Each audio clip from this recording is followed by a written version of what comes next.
భూదేవి తల్లంతా అరకేమో చెట్టం అమ్మ అప్పుడే ఆ పక్కన ఎట్టండి ఆ పక్కన ఎట్టండి ఎట్టండి అమ్మ ఈ ఊర్లో మొగోళ్ళు పని చేయరండి అడవులు చేసుకోవాలి భగవంతుడు ఎంకనవా పుడితే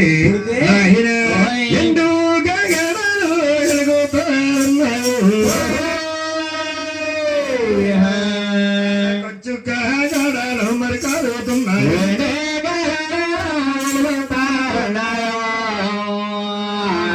కంచి కాగడాలు వెండి కాగడాలు వెలుగుతా ఉన్నాయి కాగడాలు వెలుగుతున్నాయమ్మా ఎంకనబా పుట్టినప్పుడే కాగడాలు పుట్టాయమ్మా అవునమ్మా కాగడాలు అంటే ఏంటి అక్కడ జ్యోతులు అవును షావుల వారు పుట్టినప్పుడే కాగడాలు పుట్టాయండి అవునండి కాగడాలు అంటే ఏంటని వచ్చమ్మా ఏమిటండి ఒక గృహం కట్టి ఆయన ఒక మేరాస్ చేసుకుని ఒక గృహంలోకి వెళ్ళినప్పుడు ఒక తిరుపతి వచ్చినప్పుడు ఉన్నంత వారు 70 నూనె కలుస్తారమ్మా కాలుస్తారండి 70 నూనె ఎందుకు తెలుసా నీకు ఎందుకండి అలా నూనె కాలు చెప్పిస్తే ఏనాడు శనీశ్వరుడు దొరికెళ్తాడు అవునవును కాగడలంతా మోక్షం అమ్మ పవిత్రమైన సంతానం లేనంటే వారు నాయన పొద్దున్నేసి సాయంత్రం వరకు ఉపవాసం ఉండి నాయన గంగధర పడితే సంతానం కలుగుతుంది అవునండి కాగడలంతా మోక్షం అండి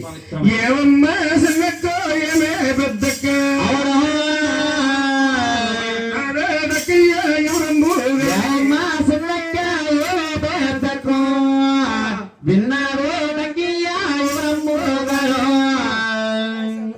యావే సూర్యకళ అవునమ్మా భగవంతుడు నారాయణమూర్తి ఆది విష్ణుడమ్మా నేను వస్తానే మరి నీ ఖాళీ లేదంటే ఏమిటో నీ పని అలాగని ఆయన ఎంకర బాబు కచ్చోట్లు ఆయన ఎంత దీక్ష ఉన్నారు అలాగే సౌల వర్షం నాకి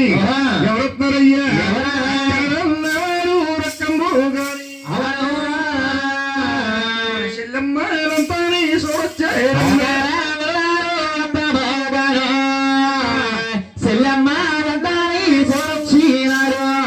భగవంతుడు చూడడానికి